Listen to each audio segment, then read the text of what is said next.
أسعدتم أوقاتكم مشاهدينا في كل مكان. نشرة الأخبار نقدمها لكم من الفضائية الإريترية، نستهلها كالعادة بأهم وأبرز العناوين.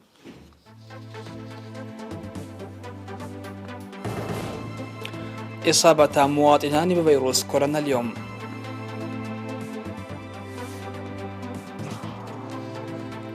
سيمينار لتعزيز النظافة العامة في الإقليم الأوسط.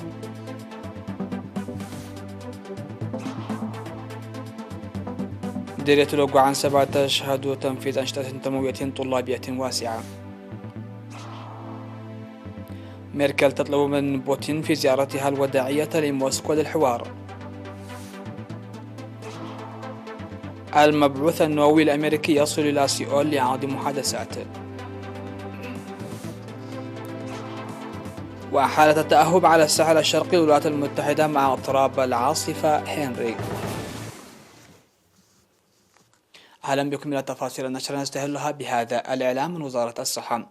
أعلنت وزارة الصحة بأن الفحوصات المخبرية التي أجريت اليوم 21 من أغسطس في مراكز العزل في الإقليم الأوسط أظهرت إصابة مواطنان بفيروس كورونا، وبهذا بلغ عدد المصابين بفيروس كورونا في البلاد حتى الآن 6620. شفي منهم 6560 وتوفي 37 مريض، فيما لا يزال 23 مرضى يتلقون العلاج في المستشفيات. وزارة الصحة 21 من أغسطس 2021.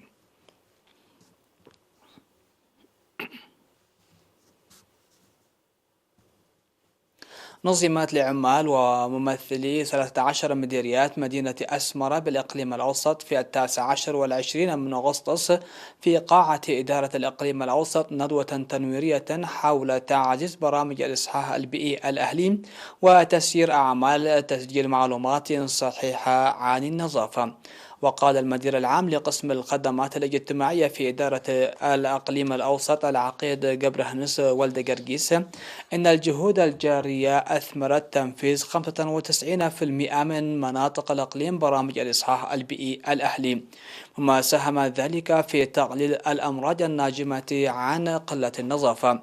وذكر العقيد جبرهنس دور أعضاء إدارة الإقليم الأوسط والمشاركين في الندوة لتنفيذ المهام المتبقية وإنجاح أهداف 2022 التي أصدرتها منظمة الصحة العالمية، داعيا السكان للمساهمة الفعالة من أجل إرسال نظام معلومات جيد وتنفيذ برامج الإصحاح البيئي.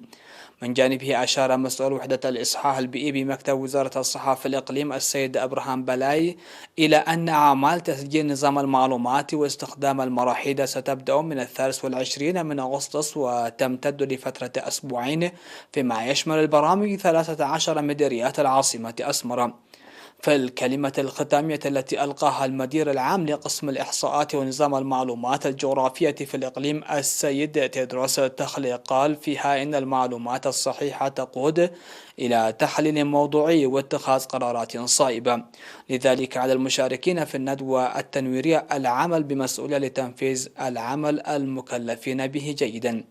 بدورهم ناشد المشاركون المواطنين للتعاون معهم في تقديم معلومات صحيحة تسهم في تنفيذ المهام المكلفين بها بنجاح.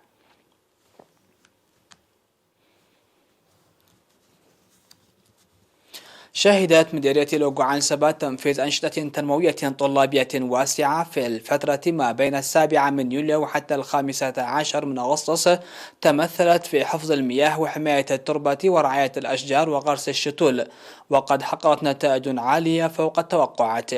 وأوضح مسؤول سلطة الغابات والحياة البرية في المديرية السيد مبرهة تولد برهان بأن الطلاب قاموا بإعداد حوالي 3000 حفرة وغرسها بالشتول وبناء مدرجات قناتية بأكثر من 24 ألف متر وصيانة طرق ترابية بطول أكثر من 1.6 كيلومتر، وكذلك رعاية الأشجار المغروسة في الطرقات والمدارس.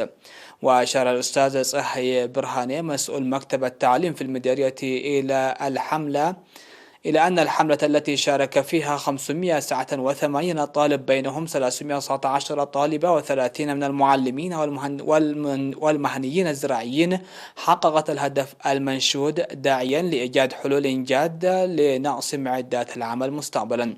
وناشد الطلاب لتوفير معدات العمل المطلوبة مسبقا والعمل بقوة إدراكا لأهمية الحملة. في غضون ذلك أفاد مراسل إرنا بأن سكان مناطق دك شحاي وعدن أمن ودبر عدهانس ولبان وملزاناي ودك زرقو ودرسناي ومغركا قاموا إلى جانب الحملة الطلابية التنموية بغرس حوالي 22 ألف شتلة من مشتل عدن أمن.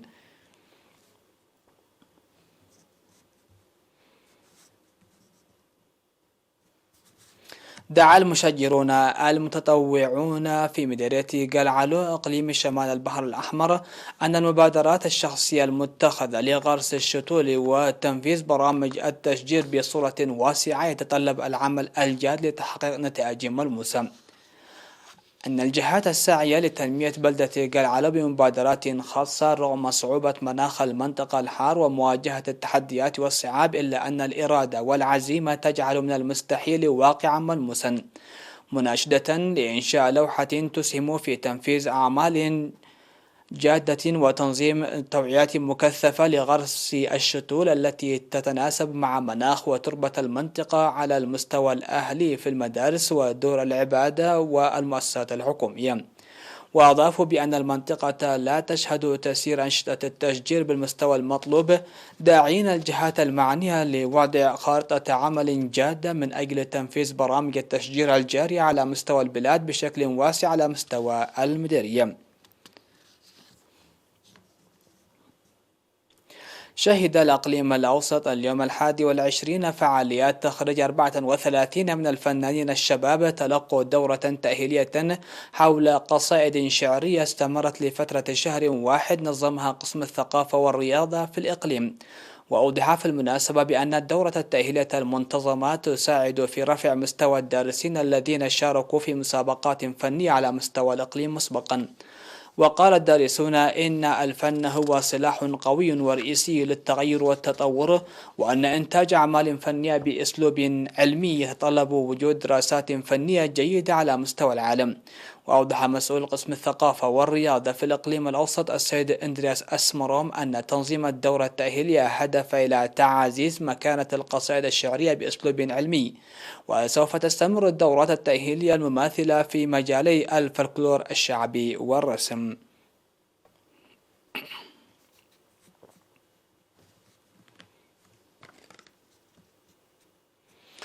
فاصل ومن ثم نعود لنوافيكم بالأنباء على الصعيد العالمي، فتفضلوا بالبقاء معنا.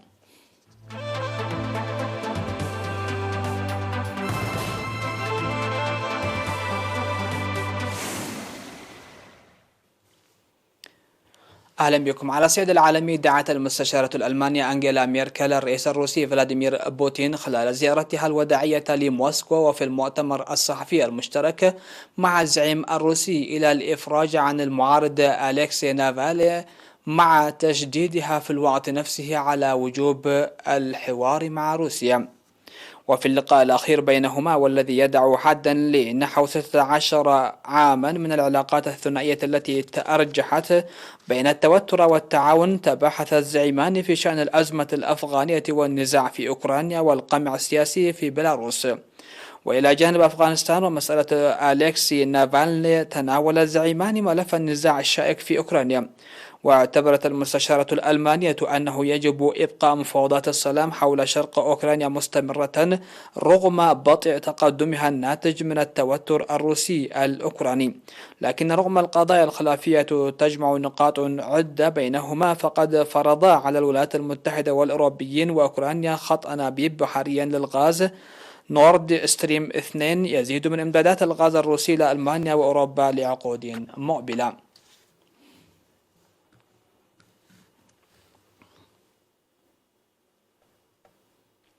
وصل المبعوث الأمريكي الخاص لشؤون كوريا الشمالية سونغ كيم إلى سيول لعقد محادثات مع كل من نظيره الكوري الجنوبي والروسي، حيث يسعون إلى إعادة كوريا الشمالية إلى الحوار وسط تجدد التوترات بسبب المناورات العسكرية المشتركة الجارية بين سيول وواشنطن.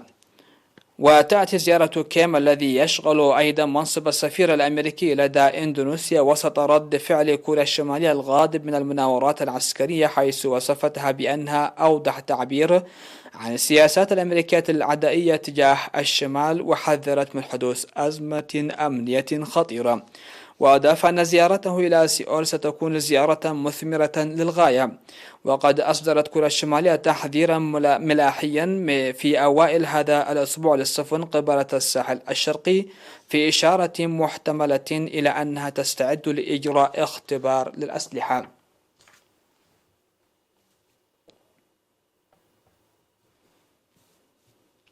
وضع جزء من الساحل الشرقي للولايات المتحدة بما في ذلك مدينة نيويورك في حالة التأهب مع اقتراب العاصفة هنري التي يتوقع أن تتحول إلى أول إعصار يضرب منطقة نيو إنجلاند منذ عقود. وحذر خبراء الأرصاد من رياح عاتية وخطر حدوث فيضانات مفاجئة وارتفاع مستوى مياه البحار مع بدء العاصفة في المحيط الأطلسي. وذكر خبراء الأرصاد الجوية أن رياحا تبلغ سرعتها حوالي 110 كيلومترات في الساعة ترافق هنري وتهدد نيويورك وولايات نيو إنجلاند المجاورة، مع احتمال هطول أمطار غزيرة في بعض المناطق. هذا وأعلن المركز الأمريكي لمراقبة الأعاصير أن جريس تحول إلى إعصار قوي من الفئة الثالثة قبل أن يضرب سواحل المكسيك للمرة الثانية.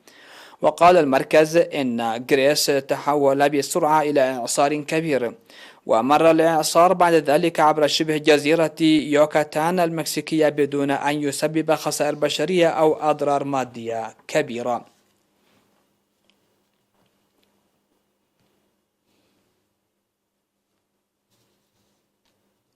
الخبر الأخير في هذه النشرة: أعلنت ممثلة برنامج الأغذية العالمي في أفغانستان ماري إلبين ماغروبتي أن شخصا من كل 3 أشخاص يعاني من انعدام الأمن الغذائي في هذا البلد بسبب عوامل عدة مرتبطة بالحرب في البلاد وتداعيات الاحترار المناخي. وشرحت المسؤولة أنها تريد البقاء في البلاد والحفاظ قدر الإمكان على نشاط برنامج الأغذية العالمي إزاء السكان الأكثر هشاشة بسبب تمرد حركة طالبان وانتصارها في النزاع، ما أدى إلى نزوح أعداد كبيرة من المواطنين. إلى جانب التداعيات الأقتصادية لجائحة كوفيد-19، يعاني البلد من موجة جفاف هي الثانية في غضون 3 سنوات، ولم يتعافى السكان كليا من عواقب الجفاف في 2017-2018 على حد قول المسؤولة الأممية.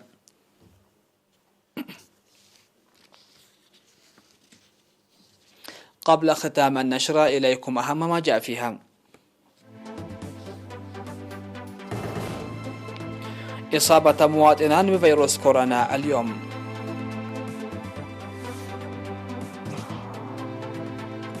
سيمينار لتعزيز النظافة العامة في الإقليم الأوسط. مديرية لوغوانسبا تشهد تنفيذ أنشطة تنموية طلابية واسعة.